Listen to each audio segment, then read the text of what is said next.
Another one. Number 7. Fantastic.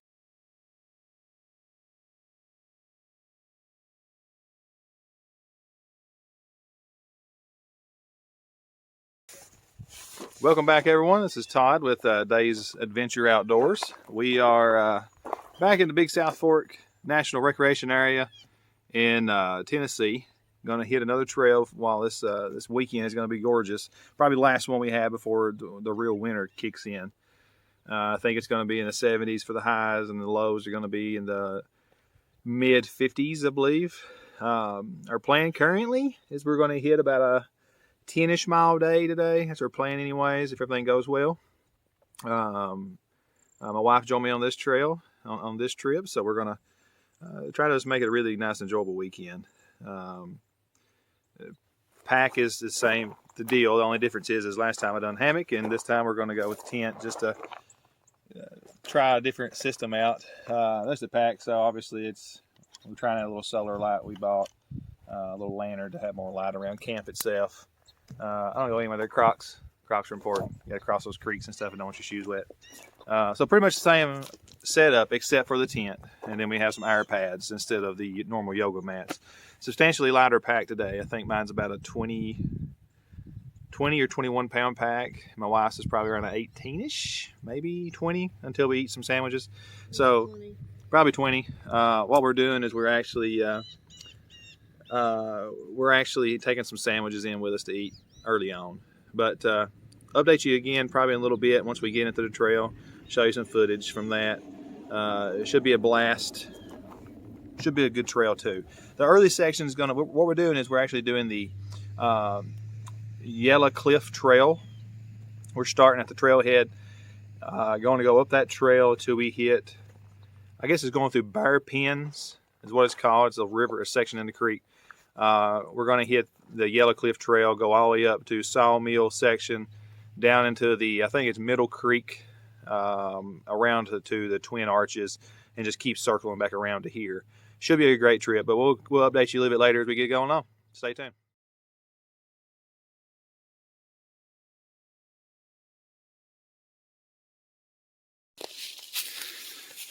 All right, so we're 1 mile in, and the trail is an old road they had down through here.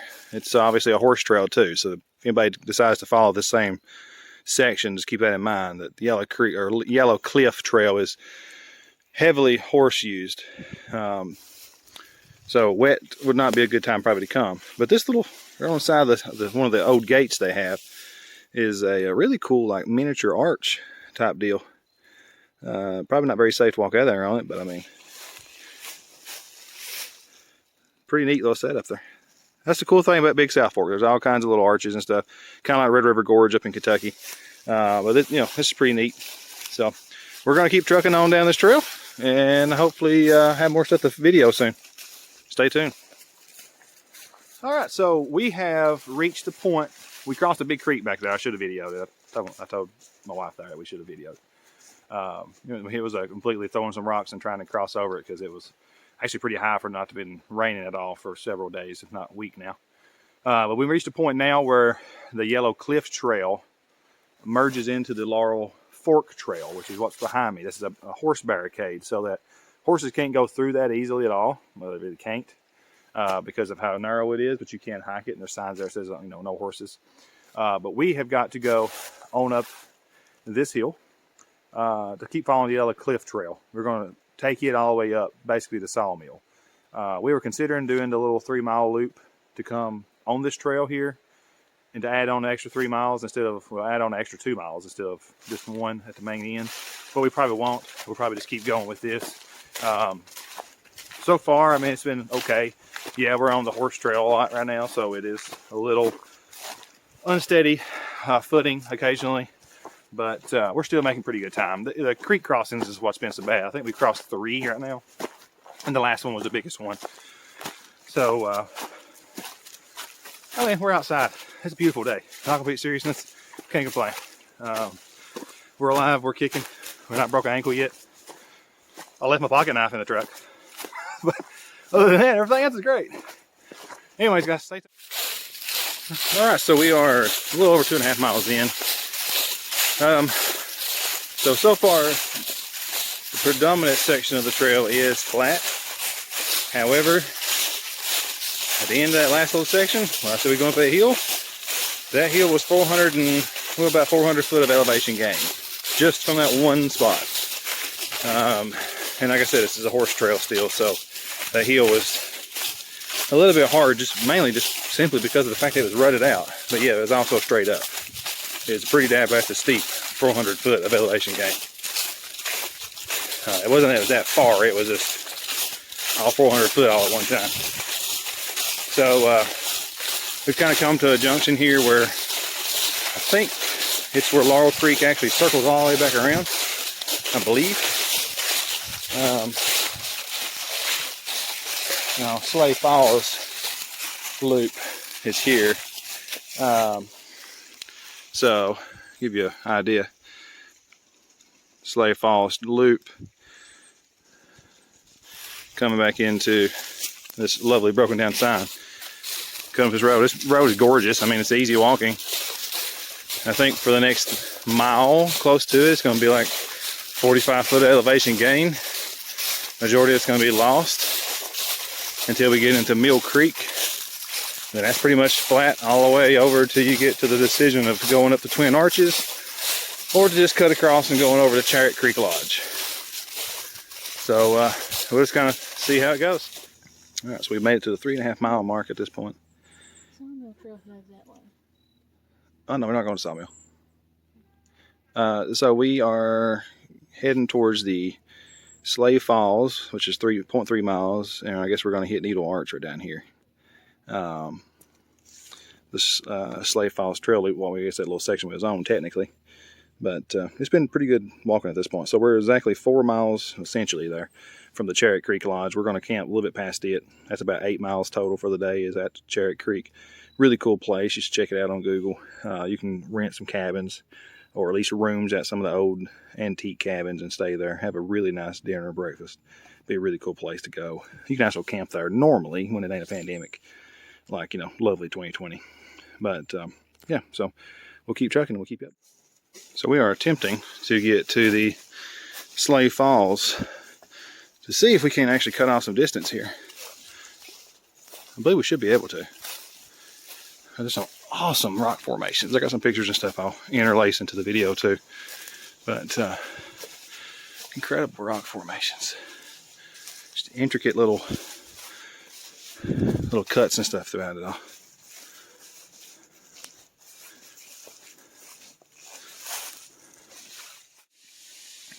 So we've made it over here to Slave Falls.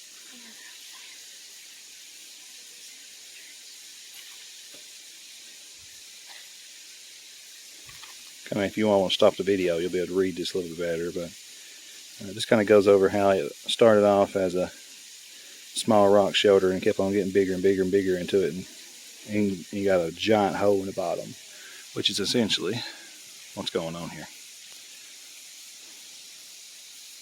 That is incredible. You can see the basin, how it's curved downwards and slowly eroded away. You can see down there where it's splattering. Really, really cool. Beautiful place. And huge rock formation all around here. So for anybody wondering, there is a shortcut. It's not really an official trail, but it's unofficial. So once you get to Slave Falls, you can just go down to the falls and circle up the hill and come on around. But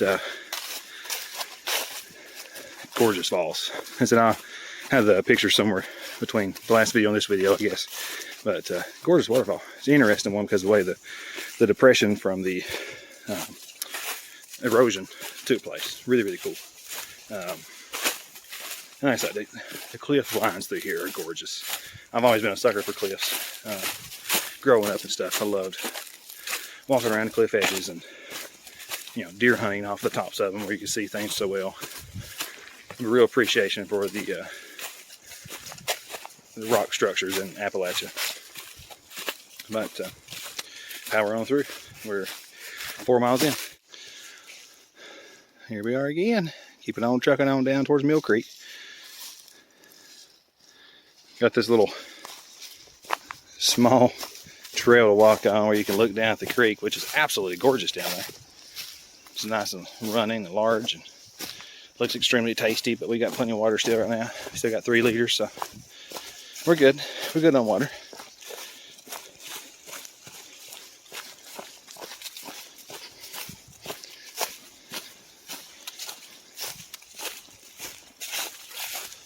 Oh yeah, look at that.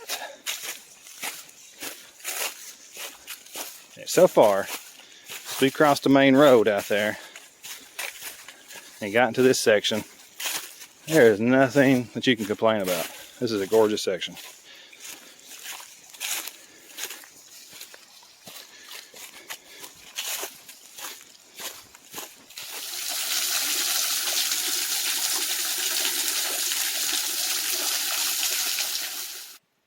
All right, again, so we have made it approximately 4.95 miles. Sat back here for the last probably 15, 20 minutes, taking a rest break.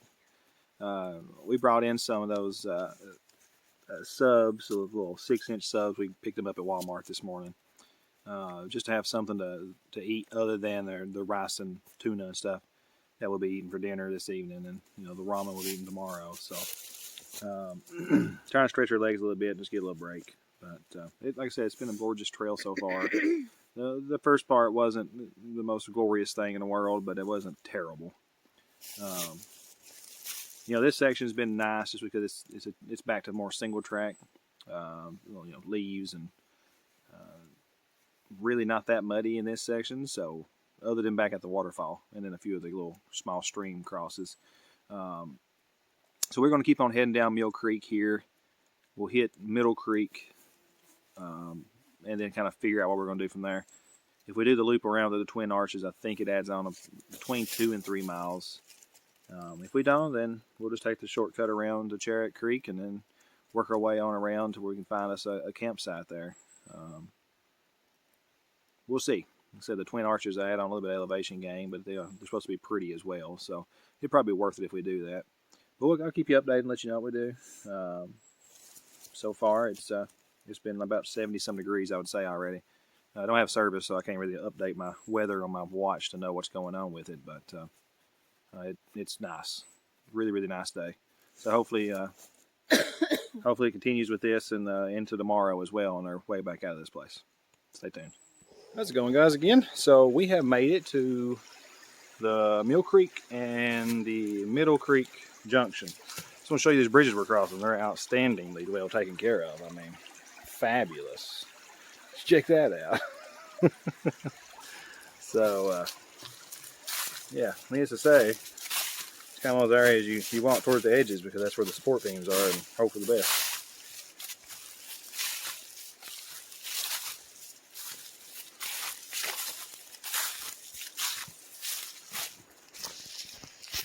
But we are going to make our mind up, I guess, now to see which way we're going. It is, let's flip it back around again so you can see. So we are 3.5 miles from Charit Creek Lodge if we go to the left, 1.5 miles from if we go to the right. Twin Arches, 2.2 to 2.5, of course, which direction you go. And Jake's place is apparently 300 foot that way, which we don't see much right now. But hey, who am I to say? Might be something there. But where are we going? No. So, yeah, we got to figure this out real fast and then make our minds up what we're going to do because Twin Arch is supposed to be really pretty. It's just a matter of whether or not we want to try to go all that way and see a bunch of people or not, truthfully, at this point. We've seen a few people on the trail already, some backpackers, some just day hikers. It's not been that bad, actually, as beautiful as it is. We've seen 4, 5, 6, 7, 8, 9 people total, I guess. No, count another group, about 12 people, I guess.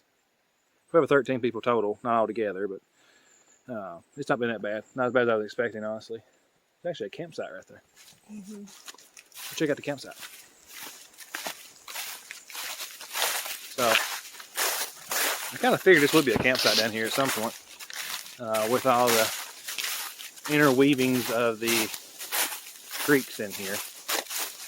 This is actually an awesome campsite. Huge fire pit. Needs to be emptied out, so that's like way too built up now. All kinds of stuff to set on. It used to be, I'm sure, some foundation to an old home that somebody's moved out here. But beautiful area as well.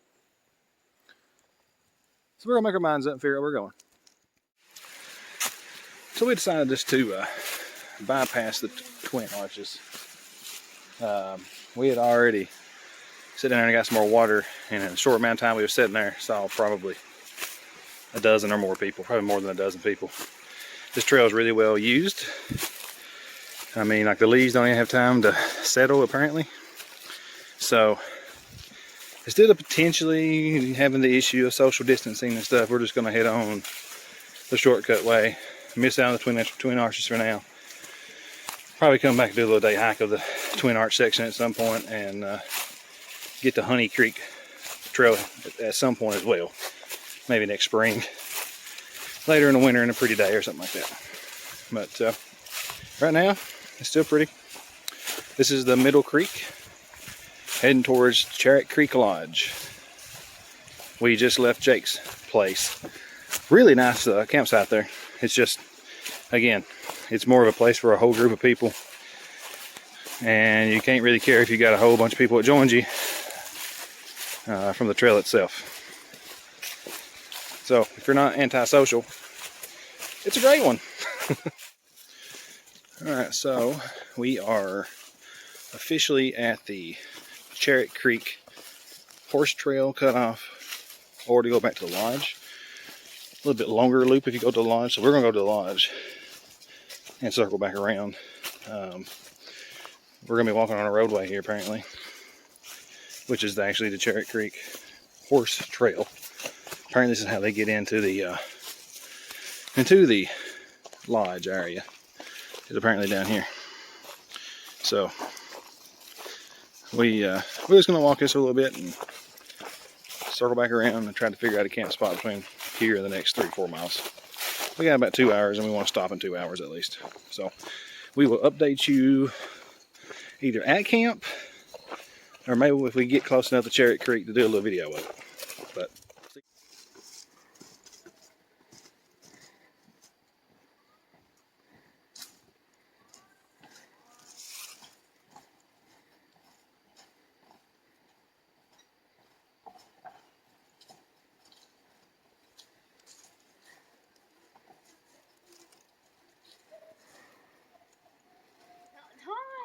Todd, I'll kill you.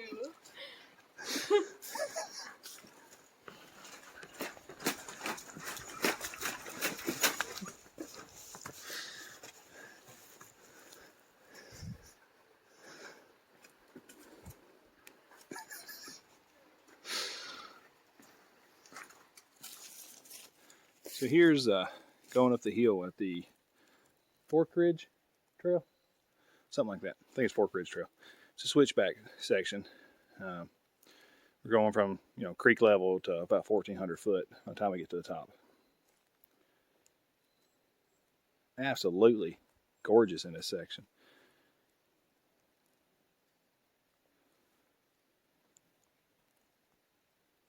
And this is 7.4 miles in.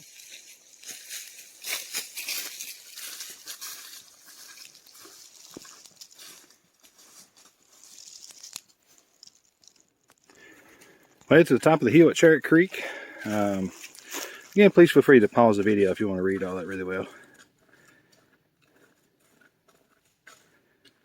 I would say the moderately difficult part is definitely true. It's hard to take dogs down there because there's one set of steps that are pretty daggone big. You'd have to pack your animal down them. But now we're on gravel road for a little while. I don't know if they got covered up there with the board, but steep trail, Forge Creek, prevent erosion, stay on trail.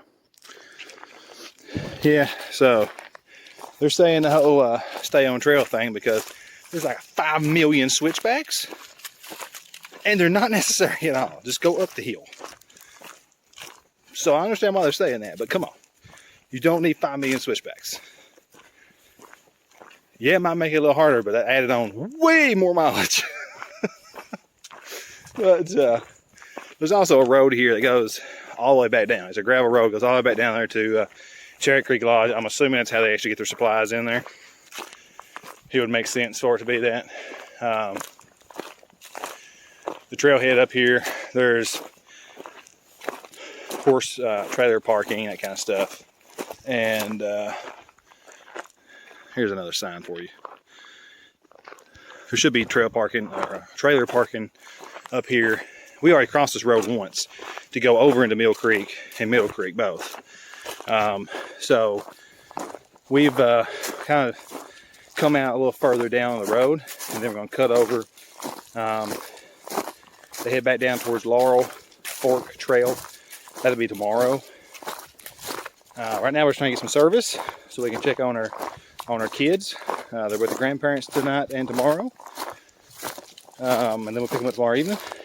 I'm going to try to call and check on them and head on over the mountain, get down to the river, creek, whatever you want to call it, to have some more water and then camp for the night. We're going to go for another hour, I think is what we said. We're 8 miles in, so 9.5 is probably looking at what we're going to be at. Maybe more than that, but I doubt it. We shall see. So we have made it around to the Laurel Fork Trail. Honestly, right now we're just trying to get back to service. We had it. What's a pretty big hat? We had it. Had to come down and get water and lost it. Kind of made the executive decision to keep trucking forward. And we're probably going to go up a hill just to find some service in order to and camp there. We got a lot of sickness in the family and things, and then like I said, just in case of emergency, they need to get a hold of us because of our kids. We'd like to have service, if possible. So we're at almost 11 miles now, 10 3/4. We'll probably have 11 before we're done now. We'll see. But I'll update you once we get on the campsite. It's probably in the dark, so I'll try to show everything off with the lamp just to give an idea. Worst case scenario, in the morning, before we pack everything up and get moving. Stay tuned. All right, everyone. So we have finally made it to our campsite. Settled in there anyways. We ended up doing a little over 11 miles. We tried our best to get on top of one of the ridges here to actually get some service. Once we lost the service, we did not get it back. I got one bar. We climbed probably 1,300 foot, almost 14, to a sheer cliff wall that was probably another 400 foot tall. And I said, surely to goodness I'll get some signal here. I didn't get anything but one bar. As soon as I make a phone call, that bar was gone. So if you do plan on coming to the Laurel Fork Trail, bear in mind that you will not have any service on the actual Laurel Fork Trail itself.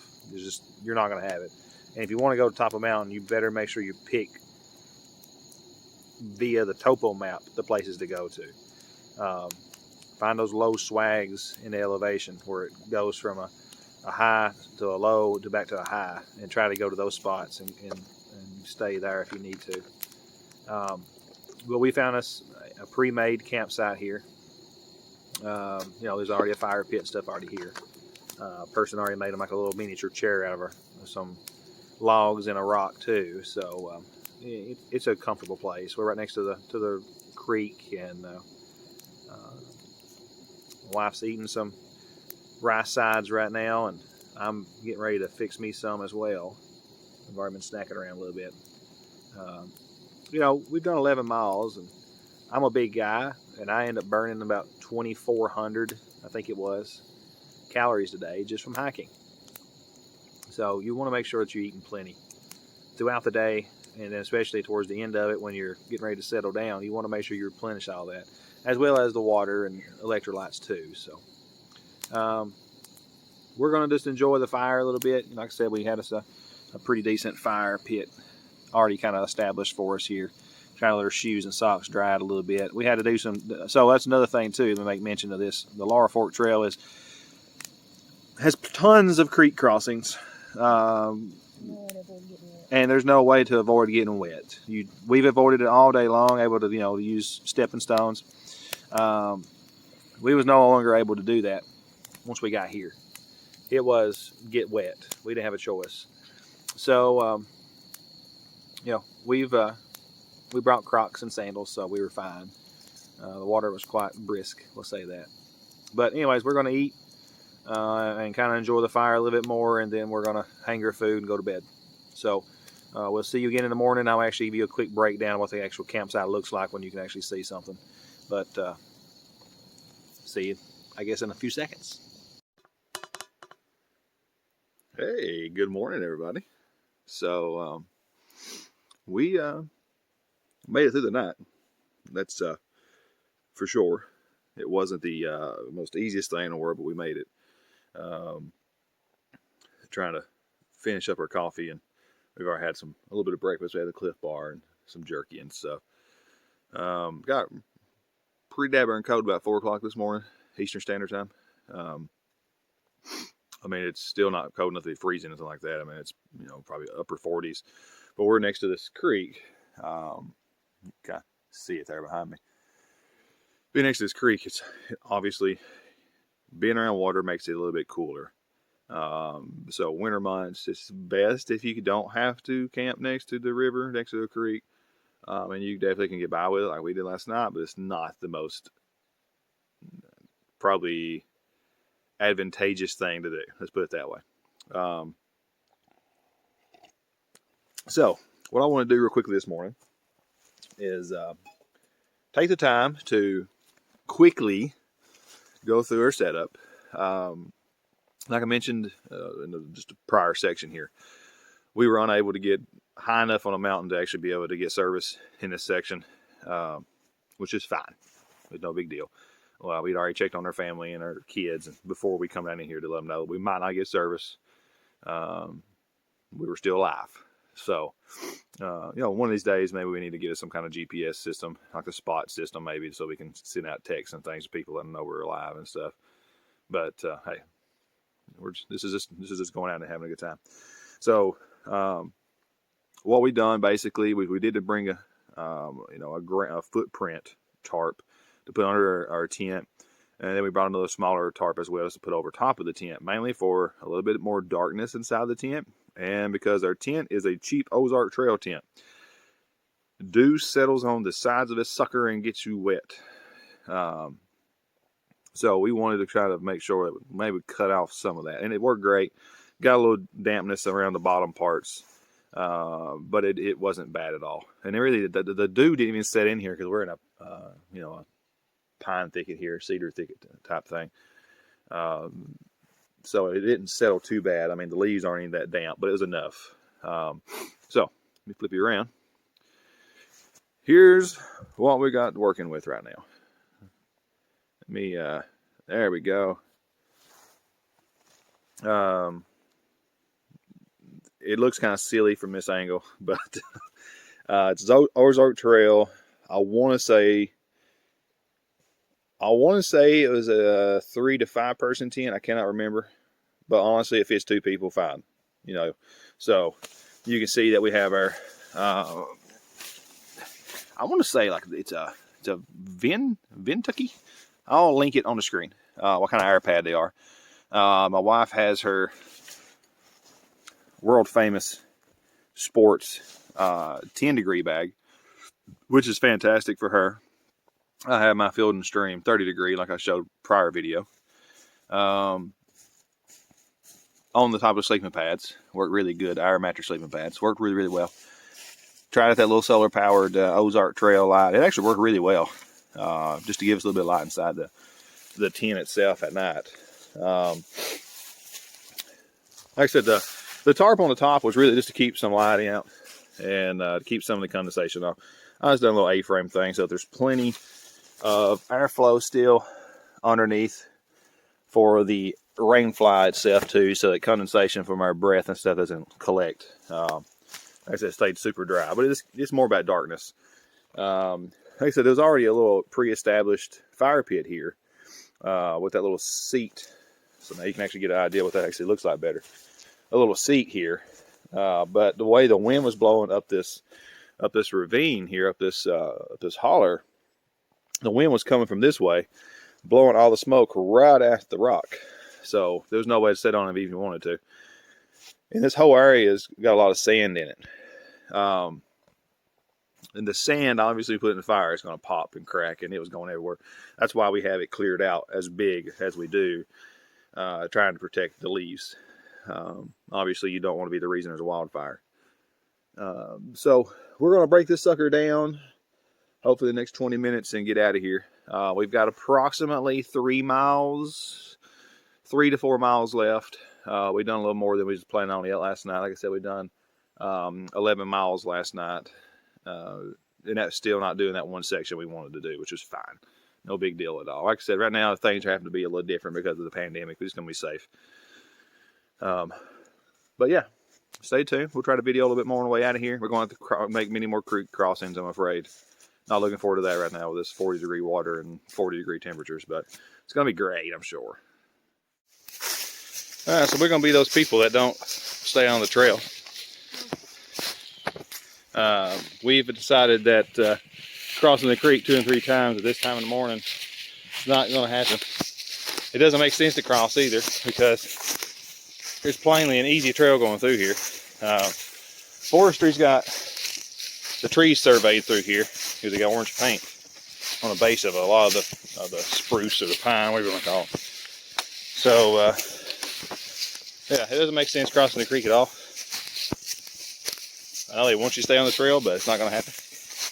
Not like this. So we're going to merge back into the trail here. And then should be able to stay on the actual trail the rest of the way. That was like 2 crossings there that I thought was just inappropriate. Summertime be fine, I guess, but not in the winter. Stay tuned for a little bit more. It's gorgeous in here, though. Give you a little side panel view. So we have circled around a little bench. So if you're not from the mountain areas, generally there will be benches, what we call benches here. They're just flat spots on the side of the hills. The thought process is from erosion over the years and the glacial shifting and whatnot. Water levels from the seas, and supposed to be a swamp in this area, all that kind of stuff. Well, anyways, there'll be flat spots you can walk on. Listen, the game, the deer, fox, coyotes, etc., bears, whatever, they follow those benches. It's easy walking. Animals don't do stuff that's stupid. They live smart lives.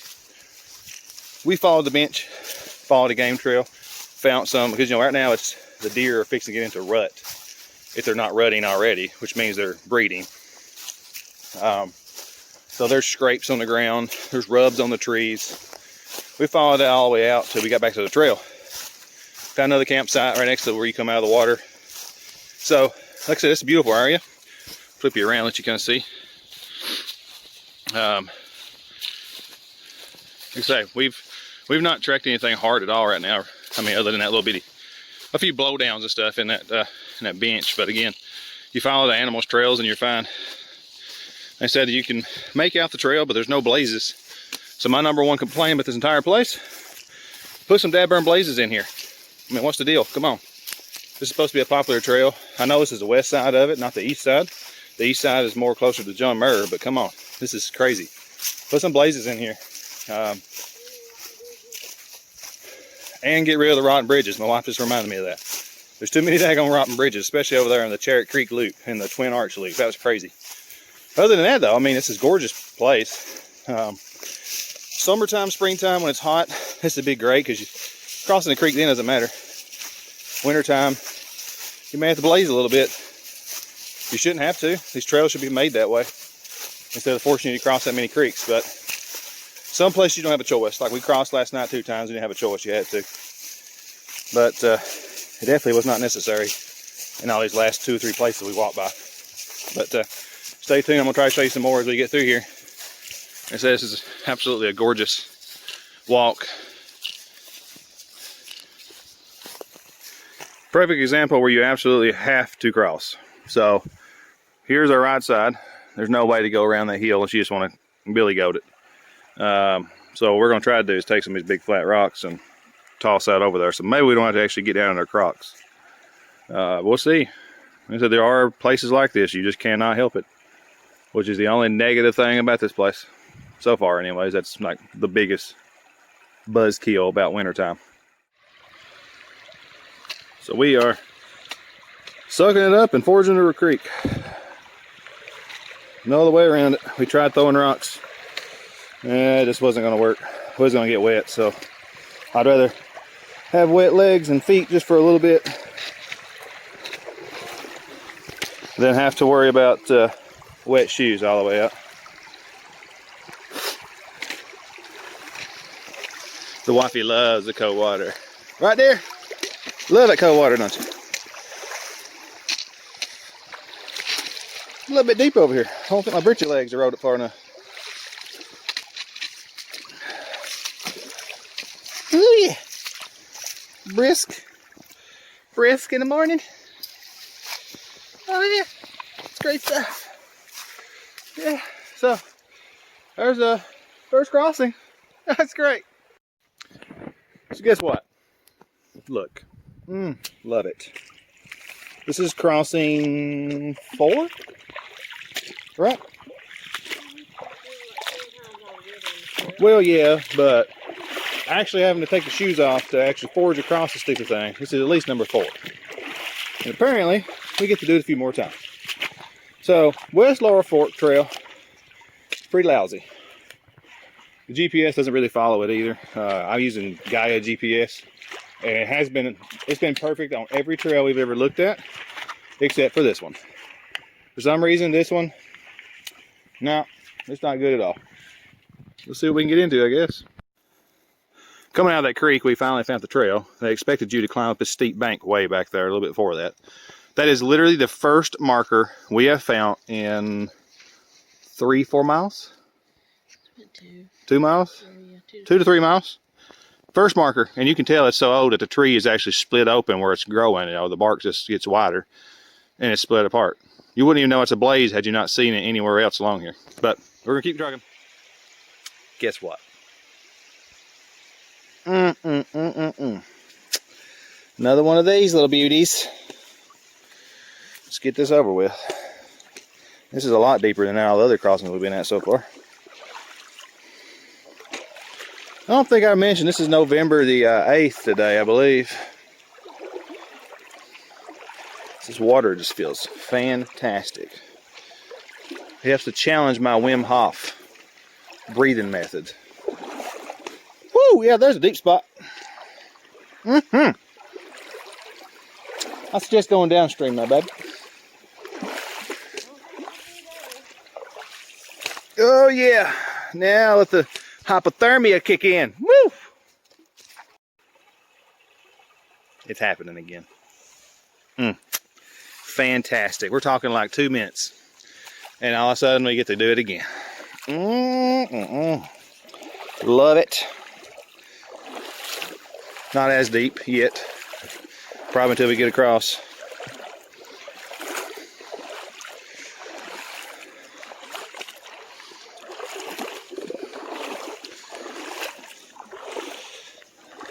Oop. Yep, there's some wet rocks and slip rocks and all that good stuff in here. Oh, it feels great when it hits the calves. Oh,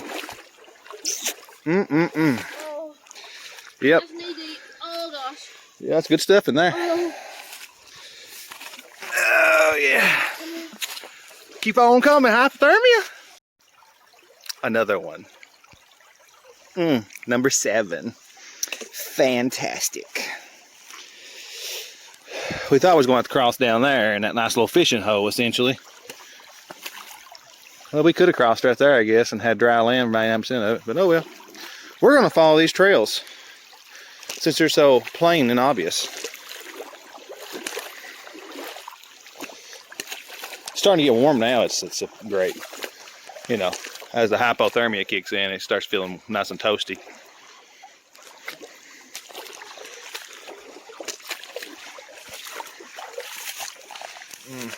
Yeah, it's great stuff. Fantastic. At least the deer like the trail. They're keeping it up. No one else is, but the deer's keeping them up great. All complete seriousness, it is a pretty trail. Would I recommend anybody doing this side of the Laurel Fork? Absolutely not. This is, right? No? Giant no? Big no? No. No, yeah. Yeah, no. It's a bad side to be on. The rest of this trail's been great. Oh, look what we got to. West Entrance Trailhead. Look at that. Isn't that lovely? Pretty sure we get to go straight on through. Middle Creek Trailhead. Even though we're technically not doing it, but that's where I go. I think that's where we got to go. We're going to find out. Look at that. We got another blaze somewhere out here. And now we decided we had to keep going straight. We couldn't turn left because that took us to another parking lot where we was wanting to go to and park, and we didn't choose that one. We get to cross right here again. This should be the last time we got to cross until we get to our last crossing, though. This is just really deep. It looks like it is anyways. Probably been better off to cross over there where it's a little faster running. I'm gonna watch her do it before I do it, you know, just to see. Oh yeah, it's getting a little deep there. This is gonna be great.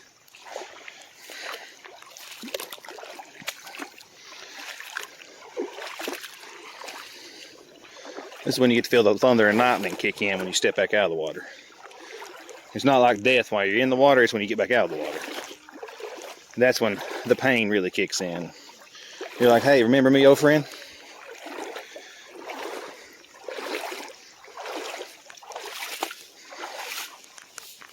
So we're going to take these Crocs and sandals off and put our shoes back on where our toes can get warm. We can feel them again. I don't think black's a good color, right? Huh? Black's not a good color, right? For what? Toes. No. No, it's not good colors. Now we're going to check that. So we have got to actually a pretty section through here. Met a gentleman back there, super nice, him and his dog. Super nice guys. Talked a little bit about the forest and stuff through here. We've reached a service road. I guess horse trail, and then, you know, they put these wooden little gate sections up so that people can't just go through it with their horses still yet. But it said service road going up the hill. We still got to keep trucking that way. You can see one of the blazes is on the tree there. It's apparently the blaze in this section, I guess, is a upside down arrowhead. It looks like we got to cross the creek again. Let's just head on down there. I know we don't go up the hill, but I have to look at the GPS.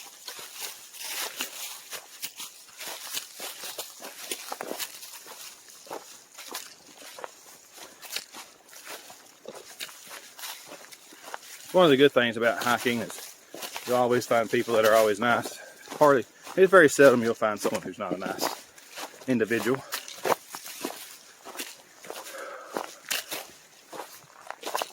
Yeah, this is definitely where we got to cross.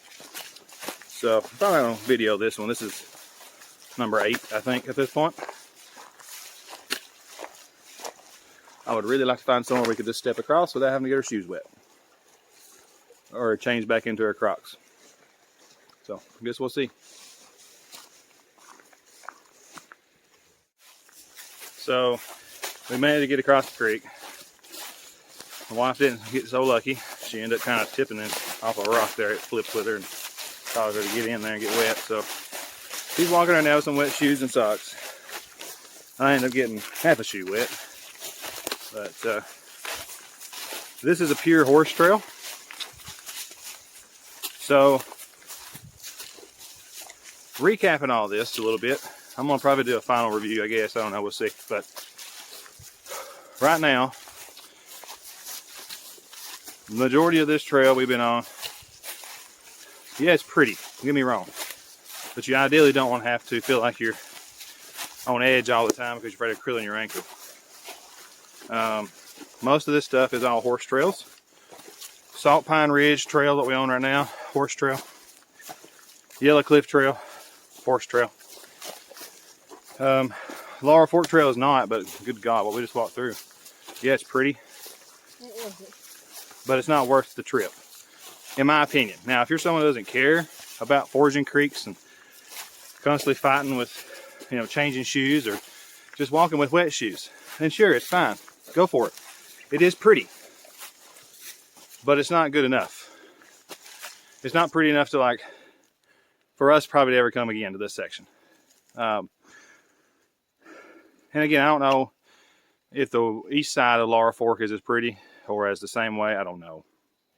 West side from Bandy Creek campground to left, so westwardly, is not. I personally wouldn't recommend it. Just be blunt. I'll show you what I'm talking about. Let me flip you around here. This is what we're dealing with.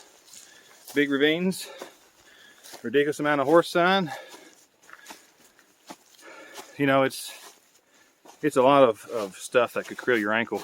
And when you're out here several miles in, you know, it's always a thought in your head anyways, is I gotta be careful. I might roll an ankle and then be, you know, laid up crawling out of here. But the horse trails are terrible. The west side of Big South Fork is purely for horses, just to be blunt. There's very little of the west side of Big South Fork that's not. You know, we parked at, gorgeous area, but we were literally surrounded in horse ranches. I mean, 100%, 360 degrees around us, nothing but horse ranches. So, like I said, a lot of horse stuff in here. Just be careful. If you like a challenge, then sure, go for this place. It's awesome. It's beautiful forest as far as that goes. For us, we're not city people, so we can get this any time of the day we want to. We like to see the trail, the overhangs, the overlooks, the cliff walls, that kind of stuff. So we haven't got a whole lot of that on this trail, except for when it was over on the Twin Arch side and the Charit Creek Lodge side. This side's kind of been, meh, not much. But once we get to the truck, I'll sign us off properly. See you soon. All right, so we made it. Today was a 4-mile hike. It felt like an eternity, unfortunately, but 4-mile hike. So yesterday, a little bit over 11. It should have been about 15 to 16 miles. Honestly, that's plenty for us and what we were doing. Like I said it before, this is a beautiful trail, but it's not recommended for hiking, to be completely honest. I mean, if you're into looking at hemlocks or pines, whatever you want to call them, and roughing, you know, having a rough trail, then sure, come do this one. It's not for the person who just wants a, you know, moderate level hike and just kind of, you know, leisurely walking and stuff. There's not enough features and things like that, in my opinion, to really want to do this one. Unless, again, you go over to Twin Arches and Charit Creek. Over there is pretty. It needs work done. All these trails need work done. I don't know what's going on with that. I mean, the bridges are rotten. A lot of them are. The wooden pathways that they had built to get out of the mud were rotten. A lot of them were, or at any moment could break with you when you're walking across them. But we had fun overall. It was good to be out in nature together and experience another one of God's blessings again. So be sure to subscribe, like the video if you haven't already, and we'll stay tuned for the next adventure. Take care.